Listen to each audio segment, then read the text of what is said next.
శ్రీమాత్రే నమ. జయ గురు దత్తాత్రేయ నమ. ఈ వీడియోలో మనం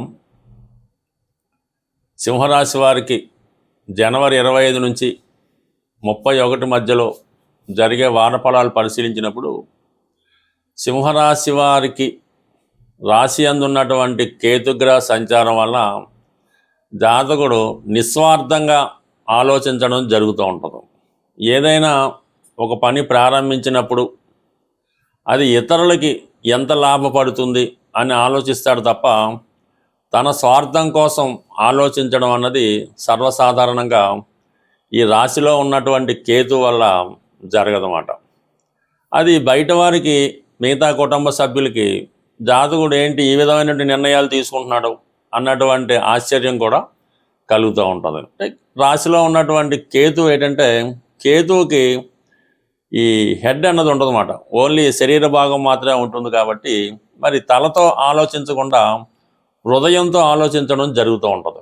సహజంగా సింహరాశి కూడా పంచమ స్థానం అన్నది హృదయ స్థానం కాబట్టి అందులో ఉన్నటువంటి కేతువు సాధారణంగా ఈ విధంగా నిస్వార్థంగా 10 మందికి ఉపయోగపడాలనే ఆలోచనతో ఆలోచించడం వల్ల పెద్దగా లాభాన్ని ఆర్జించే ప్రయత్నాలు మాత్రం పెద్దగా జాతకుడు చేయడు. అయితే ప్రస్తుతం ఈ వార ప్రారంభంలో 4 గ్రహాలు రాష్ట్రాధిపతి రవితో పాటు ఈ జాతకుడికి సింహరాశి వారికి యోగకారకుడు కుజుడు కూడా 6వ స్థానంలో ఉచ్చలో ఉండడం జరుగుతుంది. దానివల్ల రవి కూడా మంచి పవర్ఫుల్గా ఉండడం జరుగుతుంది. అందువలన 6వ స్థానం ఏం చెప్తూ ఉంటుంది? శత్రువులపై విజయాన్ని చెప్తుంది. అలాగే రోగాల నుంచి విముక్తి చెప్తూ ఉంటుంది. అలాగే రుణాల నుంచి విముక్తి, అంటే శత్రువులు, రోగాలు, రుణాలు, విజయ అవకాశాలు, ఈ రెండు మనకి అగ్నితత్వ గ్రహాలు 6వ స్థానంలో ఉండడం వల్ల కంప్లీట్గా జాతకుడికి స్థిరాస్తి సంబంధించిన విషయాలు, అన్నదమ్ములతో ఉన్నటువంటి విభేదాలు, తండ్రి గారితో కానీ గురువుతో కానీ, మీరు ఎక్కడైనా ఉద్యోగం చేస్తుంటే అక్కడ ఉన్నటువంటి అధికారులతో కానీ, మీ యజమానితో కానీ ఉన్నటువంటి అభిప్రాయ భేదాల్లో మీరు విజయం సాధించడం జరుగుతూ ఉంటుంది. అక్కడ మీ మాటే అక్కడ నెగ్గుతూ ఉంటుంది. టెంపరీగా విజయం మాత్రం మీకు లభిస్తుంది. శత్రుత్వం మాత్రం అలాగే ఉంటుంది. సక్సెస్ మాత్రం మీకు రావడం జరుగుతుంది. కోర్టు పరమైన ఇబ్బందులు కానీ, పోలీస్ స్టేషన్ సెటిల్మెంట్ కానీ మీకు అనుకూలంగా రావడం జరుగుతూ ఉంటుంది. ఇక శుక్రుడు తృతీయ దశమాధిపతిగా 6వ స్థానంలో రాష్ట్రాధిపతితో కలిసి ఉండడం వల్ల కొత్త ఉద్యోగ ప్రయత్నాలు ఫలిస్తాయి. మీరు ఒక ఇంటర్వ్యూకి వెళ్ళినా కూడా కంప్లీట్గా సక్సెస్ పొందడం జరుగుతూ ఉంటుంది.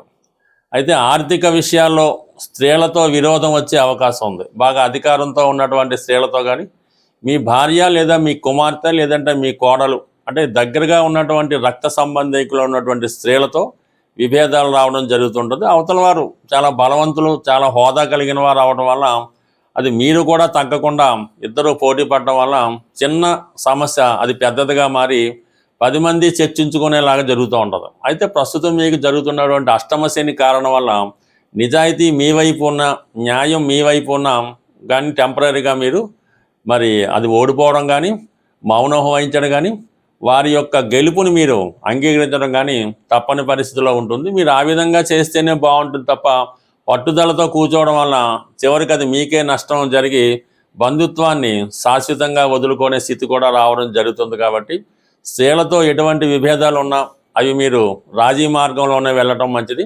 అంతకుమించి పెంచుకోవడం వల్ల మీకే ఇబ్బంది కలిగే అవకాశం ఉంది. అయితే సప్తమంలో రాహు సాధారణంగా మీ యొక్క పార్ట్నర్స్ కానీ, మీ భార్య లేదా మీ భర్త కానీ ఏదో విషయాన్ని దాస్తున్నట్టు, మభ్యపెడుతున్నట్టు మీకు తెలుస్తూ ఉంటుంది. అందువల్ల తీవ్రమైనటువంటి విభేదాలు, అనుమానంతో వేధిస్తూ ఉంటుంది మీ యొక్క మనసు. అయితే ఇతరులు చెప్పిన మాటలు వినకుండా ప్రత్యక్షంగా మీరు కళ్ళారా చూస్తేనే నమ్మాలి తప్ప ఇతరుల దగ్గర ఈ విషయాన్ని చర్చించడం కానీ, మీ భర్త లేదా మీ భార్య కోసం ఇతరుల దగ్గర చర్చించడం వల్ల అది మీకే ప్రమాదం తప్ప, మీకే నష్టం తప్ప వారికి వచ్చే లాభం ఏమి ఉండదు. కాబట్టి ఈ విషయాన్ని జాగ్రత్తగా ఉంచండి. ఏదైనా ఈ వ్యక్తిగత పర్సనల్ విషయాలు రహస్యంగా దాచుకోవడమే మంచిది తప్ప అది 10 మందికి వెల్లడి చేయడం వల్ల అది మీకే నష్టం కలిగే అవకాశం ఉంది. బట్ ఏదైనా గ్రహాలు ఎంత అనుకూలంగా ఉన్నా అష్టమ శని మిమ్మల్ని చివరి నిమిషంలో అపవాదులకు గురి చేయడం జరుగుతూ ఉంటుంది. అయితే లాభస్థానంలో ఉన్నటువంటి గురువు ఎన్ని సమస్యలు వచ్చినా ఏదో విధంగా ఆ సమస్య నుంచి బయటపడడం జరుగుతుంది. సాధారణంగా ఈ వారఫలాలు ఫాలో అవుతున్నవారు, పరిశీలిస్తున్న వారికి చాలామందికి ఒక సందేహం అన్నది రావడం జరుగుతుంది. మీరు చెప్పినవన్నీ నిజంగా జరుగుతాయా, లేదా కాలక్షేపాన్ని చెప్తున్నారా, లేదా మీకు నిజంగా పాండిత్యం ఉందా, ఇలాంటి అనేక సందేహాలు ఈ ప్రేక్షకులకి రావడం జరుగుతుంది. ఏదైనా గ్రహాల స్థితి ఆధారంగా ఈ ఫలితాలు చెప్పడం జరుగుతుంటుంది. అయితే అవకాశం ఉందా లేదా అన్నది వారు పుట్టినప్పుడు ఉన్నటువంటి జన్మ జాతకం బట్టి ఉండడం జరుగుతూ ఉంటుంది. వారు పుట్టినప్పుడు ఉన్నటువంటి గ్రహస్థితిలో కొన్ని లిఖించబడి ఉంటాయి. వివాహం ఏ విధంగా ఉంటుంది, పెళ్ళి ఏ విధంగా జరుగుతుంది, ఉద్యోగం, సంపాదన, అతని స్థితిగతులు, ఇవన్నీ కూడా అతని జన్మజాతకం బట్టి ఆధారపడి ఉంటాయి. అవి మరి ఎప్పుడు జరుగుతాయి అన్నప్పుడు, అంటే ఒక జాతకం పుట్టినప్పుడు పెళ్ళి ఉంటుంది. అంటే పెళ్ళి ఎప్పుడు జరుగుద్ది అని తెలుసుకోవాలంటే జాతకుడు పుట్టినప్పుడు ఉన్నటువంటి దశలు, ఏ దశలు జరుగుతుంటాయి కదా, రవి దశ, చంద్రుడు, కుజుడు, రాహు నడుస్తుంటాయి. ఈ దశలు వచ్చినప్పుడు ఆ దశ ఒక గురుదశ వచ్చింది అనుకోండి, 16 సంవత్సరాలు నడుస్తుంటుంది. ఈ 16 సంవత్సరాలు ఎప్పుడు అవుతుంది అంటే దానికి మళ్ళీ అంతర్దశ ఉంటుంది. ఆ అంతర్దశ మళ్ళీ 2 సంవత్సరాలు 3 సంవత్సరాలు ఉంటుంది. ఈ 3 సంవత్సరాలు ఎప్పుడు జరుగుతున్నప్పుడు అప్పుడు ఈ గోచారం అన్నది మనకి రావడం జరుగుతూ ఉంటుంది అన్నమాట. ఈ గురువు సప్తమ స్థానంలోకి వచ్చినప్పుడు పెళ్ళి అవుతుంది, పంచమంలోకి వచ్చినప్పుడు సంతానం కలుగుతారు. ఇప్పుడు దశ అంతర్దశ సహకరిస్తే ఈ గోచారం కూడా సహకరిస్తూ ఉంటుంది. అలాగే ఏ సంవత్సరంలో జరుగుద్ది అన్నది గురువు చెప్తాడు, ఏ నెలలో జరుగుతున్నది రవి సంచారం అని తెలుసుకుంటాం అన్నమాట. అంటే రవి ప్రతి నెల ఒక రాశిలో మారుతుంటాడు కాబట్టి పలానా నెలలో ఈ సంతానం కలగవచ్చు, ఈ ఉద్యోగం రావచ్చు, ఈ ఆరోగ్యం కలగవచ్చు, రవిని బట్టి చెప్తాం. మరి ఏ రోజు జరుగుతుంది అంటే చంద్రుడి యొక్క సంచారం బట్టి చెప్తూ ఉంటుంది. ఏ సంచారం, చంద్రుడు ప్రతి 2.5 రోజులకి మారుతూ ఉంటాడు. ఏ రాశిలోకి వచ్చినప్పుడు, ఏ నక్షత్రం మీద సంచరించినప్పుడు ఈ సంఘటన జరగవచ్చు, పెళ్ళి ఎప్పుడు జరగవచ్చు, డెలివరీ ఎప్పుడు జరగవచ్చు, ఇవన్నీ ఈ చంద్రుడి యొక్క సంచారం బట్టి ఆ రోజు నిర్ణయిస్తాం. మరి రోజు నిర్ణయించే సరిపోయిందా, ఏ సమయంలో జరుగుతుంది అన్నది లగ్నాన్ని బట్టి చెప్తాం అన్నమాట. ప్రతి 2 గంటలకి లగ్నం మారుతూ ఉంటుంది.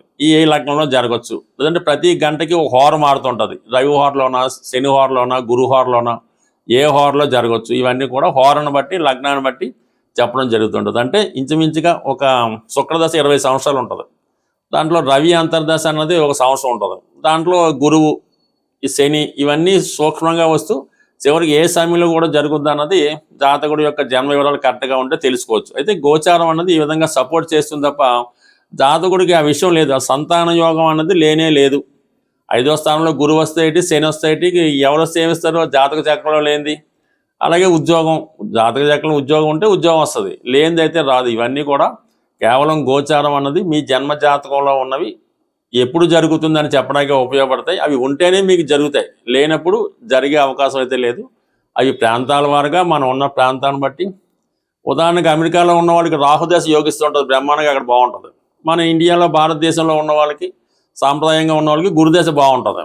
ఈ విధంగా ప్రాంతాన్ని బట్టి కూడా మారడం జరుగుతుంటుంది. కాబట్టి బట్ ఏదైనా మనం ప్రతి దినచర్య ప్రకారం రోజు దైవ ప్రార్థన చేసుకోవడం, పర్టికులర్గా ఇది మాఘమాసం కాబట్టి ఈ మాఘమాసం అన్నది కృష్ణమూర్తి అంటే విష్ణు భగవానుడికి, కృష్ణుడికి ఇష్టమైనవి కాబట్టి ఈ మాఘమాసంలో వీలైతే ప్రతిరోజు నెలకొకసారి లేదంటే వారంకోసారి ఏదైనా వెంకటేశ్వర స్వామి టెంపుల్లో, సత్యనారాయణ టెంపుల్లో ఏ టెంపుల్ని దర్శించడం, వీలైతే విష్ణు సహస్రనామం, అంతగా కుదరకపోతే మరి వెంకటేశ్వర స్వామి గోవిందనామాలు ఏదో ఒకటి చేసుకోవడం, కనీసం శనివారం అన్న నియమంగా ఉండడం, ఏదో ఒక పుణ్యనది స్నానం చేయడం, ఏది మీకు వీలు అంటే ఏది, అది సాంప్రదాయంగా పెద్దలు నిర్ణయించే ప్రకారం ఏదో ఒక పుణ్య కార్యక్రమం చేయడం వల్ల మన జాతకంలో ఉన్నటువంటి పాపకర్మలు నశించి కొత్తగా జీవితాన్ని ముందుకెళ్ళడం బాగుంటుంది.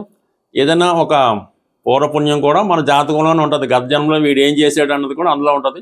అది మంచిగా ఉంటే ఈ జన్మలో అనుభవిస్తాం. అసలు పూర్వపుణ్యమే లేనప్పుడు ఈ జాతకం ఎలా బాగుంటుంది. ఇవన్నీ కూడా జన్మ జాతకం బట్టి ఆధారపడి ఉంటుంది తప్ప గోచారం అన్నది కేవలం ఆ టైం టేబుల్ లాగా జరుగుతుందా లేదా అన్నది చెప్తూ ఉంటుంది. అది మీ జాతకంలో ఉంటేనే జరుగుతుంది కాబట్టి జాగ్రత్తగా గమనించండి. బట్ ఏదైనా ప్రతి నెగిటివ్ని మీరు పాజిటివ్గా మార్చుకోవచ్చు. అది కేవలం మీ వల్ల, మీ సంకల్పం వల్ల మాత్రమే జరుగుతుంది తప్ప ఎవరికో డబ్బులు ఇచ్చి జపాలు చేయించి పూజలు చేయించినా జరగదు, ఉంగరాలు పెట్టుకున్నా జరగదు.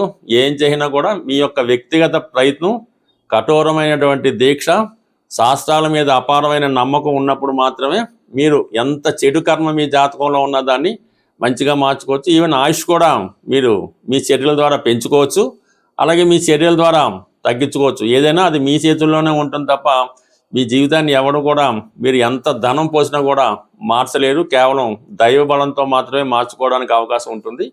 స్వస్తి.